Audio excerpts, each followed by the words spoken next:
ఈ government P4 విధానం తీసుకురావడంపై మీకు ఎలా అనిపిస్తుంది? ఇది చాలా శుభప్రదమైన ఐడియా. గవర్నమెంట్ ఇలాంటి చంద్రబాబు నాయుడు తీసుకురావడం కరెక్టేనంటారా? 100% కరెక్ట్. దీని వలన సత్ఫలితాలు వచ్చే అవకాశాలు ఉన్నాయి.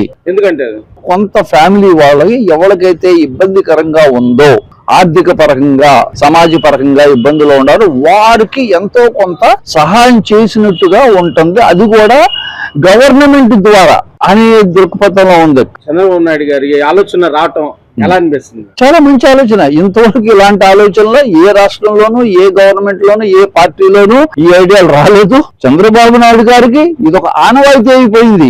ఉమ్మడి రాష్ట్రంలో ఉంటే ఐటీ అనేది తీసుకొచ్చారు. ఇక్కడికి వచ్చిన తర్వాత ఏఐ టెక్నాలజీ వచ్చింది. అన్ని రంగాల్లోనూ కొత్త విధానాలు తీసుకొచ్చి చంద్రబాబు నాయుడు గారు ఇలాంటి పథకం, ఇది P4 విధానం తీసుకురావటాన్ని కొంచెం మంది వైసీపీ వాళ్ళు ఎగతాళిగా మాట్లాడుతారు. దాని మీద మీరేమంటారు? అది రాజకీయ పరంగా చేసే క్రిటిసిజం తప్ప అందుట్లో దమ్ము లేదు. ఏదో ఒకటి వాగాలి కదా, ప్రజల్లో విషం చెమ్మాలి కదా అనే ఉద్దేశంతో ఉండటమే తప్పితే ఇందుట్లో ఎవరికి ఎలాంటి నష్టము లేదు.